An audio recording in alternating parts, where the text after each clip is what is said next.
Flight tracking website ঘেঁটে দেখা গেছে গতকালই মার্কিন বিমান বাহিনীর সবচেয়ে বড় পরিবহন আকাশযান C5M সুপার গ্যালাক্সিতে করে উড়িয়ে নিয়ে যাওয়া হয়েছে থার্ড ব্যাটারি।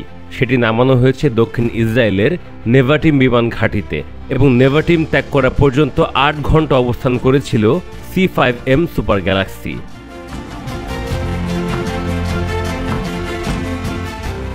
ইসরায়েল সহ মধ্যপ্রাচ্যের গণমাধ্যমগুলো এই বিষয়ের প্রতিবেদন প্রকাশ করেছে। এমনও শোনা যাচ্ছে যে একটি থার্ড ব্যাটারির সাথে 2টি প্যাট্রিয়ট ব্যাটারিও ইসরায়েলে পাঠিয়েছে যুক্তরাষ্ট্র, তবে সে সম্পর্কে নিশ্চিত হওয়া যায়নি।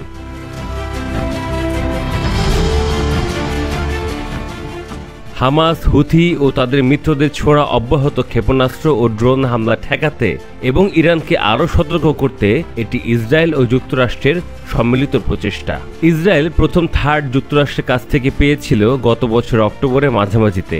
ইরান ওই মাসে 1 তারিখে ইসরায়েলের 200টি ব্যালিস্টিক ক্ষেপণাস্ত্র ছোড়ার পরপরই সেই সময়কার মার্কিন প্রেসিডেন্ট জো বাইডেনের সিদ্ধান্তে থার্ড পাঠানো হয় ইসরায়েলে।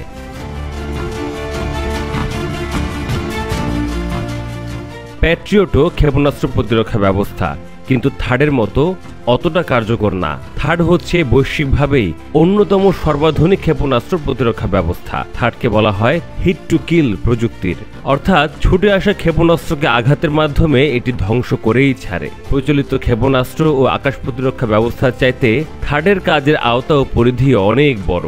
এটি দ্রুত স্থানান্তরযোগ্য ও স্থাপনযোগ্য এবং বায়ুমণ্ডলের ভেতরের ও বাইরের যে কোনো ক্ষেপণাস্ত্র শনাক্ত করতে সক্ষম, যার কারণে থার্ড অন্যান্য দেশের কাছে ভীষণ কাঙ্ক্ষিত।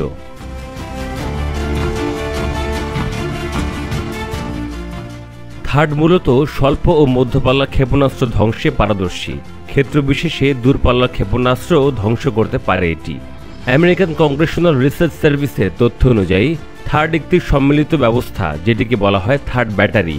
এই ব্যবস্থায় রয়েছে 95 জন সৈন্য, 6টি ট্রাক সংবলিত লঞ্চার, প্রতিটি লঞ্চারে 8টি করে মোট 48টি ইন্টারসেপ্টর, আধুনিক রাডার নজরদারি ব্যবস্থা এবং কৌশলগত আক্রমণ নিয়ন্ত্রণ প্রযুক্তি। একটি থার্ড ব্যাটারির দাম $100 কোটি।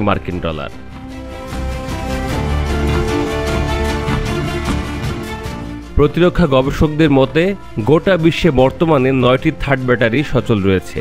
এর মধ্যে ইসরায়েলের 2টি, পশ্চিম প্রশান্ত মহাসাগরের যুক্তরাষ্ট্রের অধীনে থাকা দ্বীপ গুয়ামে 1টি, দক্ষিণ কোরিয়ায় 1টি, সংযুক্ত আরব আমিরাতে 2টি এবং বাকিগুলো নিজের কাছে রেখেছে যুক্তরাষ্ট্র।